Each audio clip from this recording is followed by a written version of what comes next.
Hi guys, it's Paul from ModCon here. This is my latest video and it shows Great Wall Hobbies Fw189 in 48 scale being refurbished. So the airframe is as you see it here, and I've removed quite a few things from the cockpit area and indeed the undercarriage and one of the engines. I used paint stripping paste to remove the old colour scheme and paint removal fluid to attend to the areas that were a little more stubborn.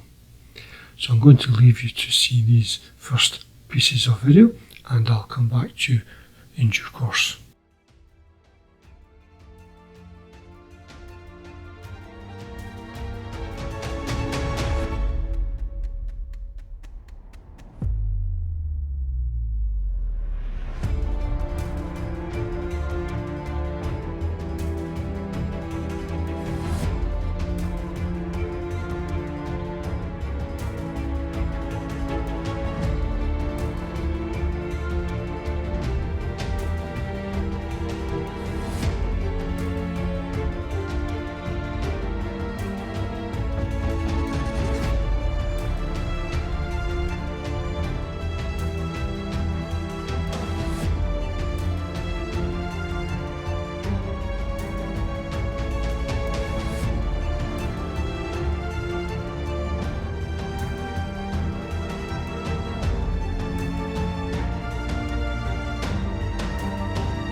So having stripped most of the colour scheme off with the paste, this is me using the paint removal fluid to get at the remaining areas of paint.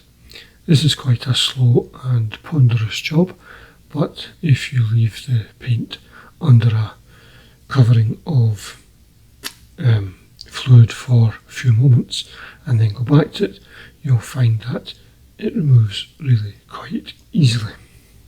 And just to show how successful this process can be, here are a couple of photos of the completely stripped airframe, top and bottom. So I've used this particular procedure for many a long year. Please be careful if you're using either of these products. Cover your hands and mask and goggles in order to protect yourself. And again, once completed, this is the nice clean appearance that you get back once the paint has been removed. The detail in the kit is really very good. It's not excessive, but it's just about the right amount. So having removed one of the engines, I have to really put some replacement into this particular nacelle, and I will be using plastic card, obviously not quite as large as that. It'll get sized down, and then some very basic detail will be applied to it as gleaned from the internet. The photo I'm working from for this particular piece of work was, and indeed is, a little blurry, so I've just contented myself with some basic detail, but I think it gives a good appearance to the kit once done.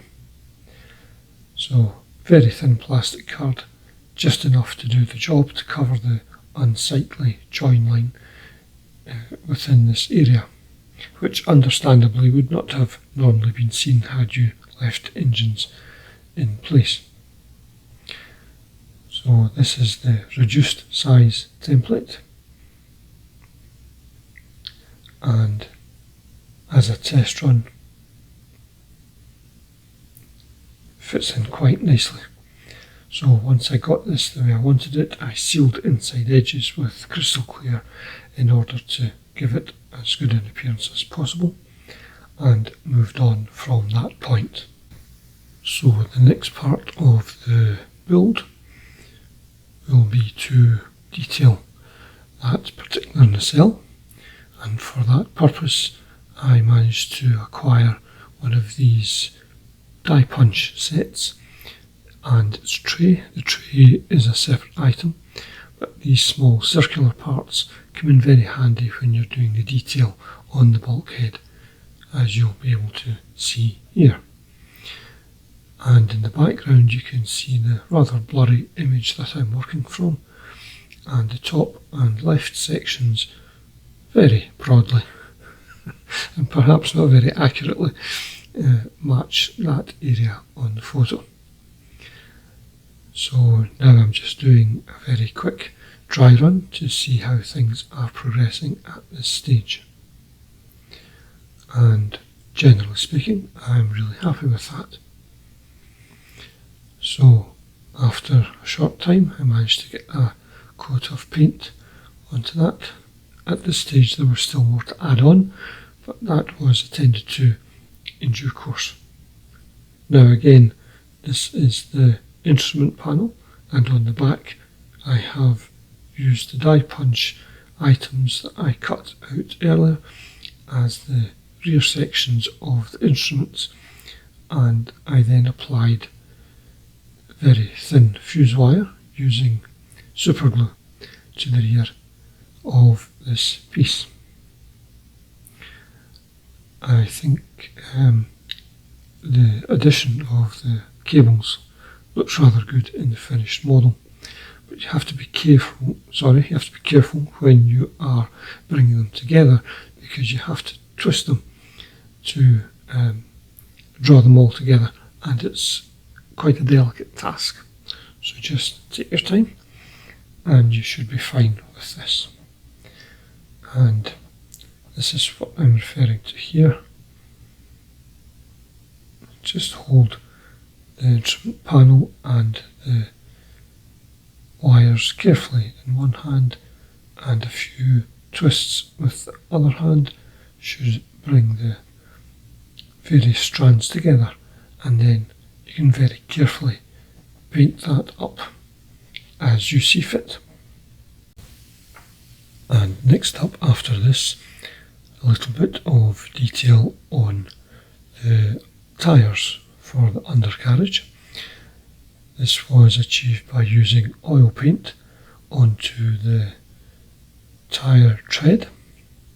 I left this for about 10 to 15 minutes and then very carefully removed excess using a cotton bud, and I was really quite happy with the way that this turned out.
And additionally, you saw there the application of the grey undercoat, and this is now the first application of the dark green on the upper and side surfaces.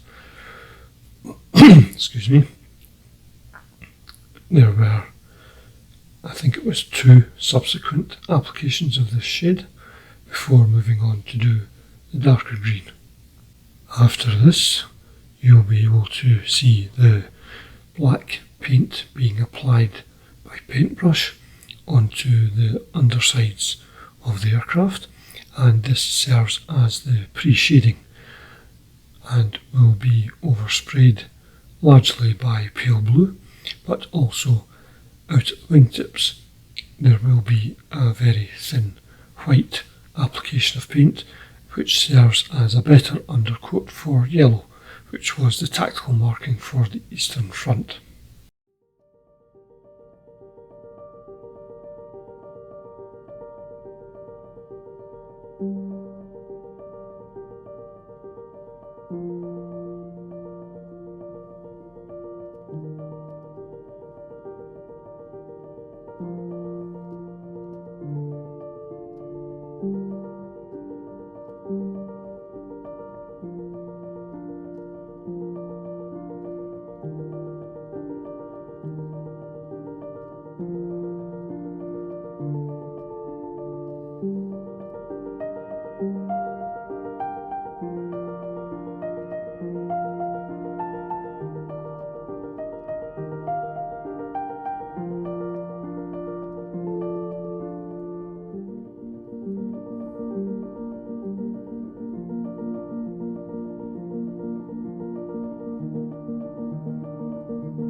So that's the pre-shading on the undersides complete. It does look a little bit hit and miss to begin with, but if you continue to apply light, thin coats over the black, you should be able to reduce it down to a shadow and therefore highlight the engraved detail. Here on the upper surfaces, RLM 70 black green is now being applied, and this will result in the creation of the splinter scheme on the upper surfaces. So I'll leave you to enjoy this part of the video and return to you again shortly.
So you also saw there the removal of the tape after the black green had been applied on the upper surfaces, and this is me now just finishing off the undersides with the yellow wingtips.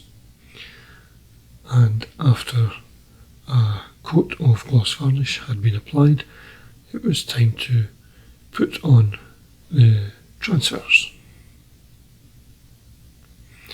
These are actually from the spares box, but there were some very small stencils that I took from another Great Wall Hobby Fw189 kits that I've got in the cupboard, still to be built.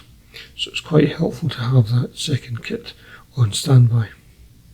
And now, as you can tell, the aircraft is up on its undercarriage. The canopies are blanked off, ready for the last part of the colour scheme, and that will be the white winter, temporary white winter colour scheme on the upper surfaces.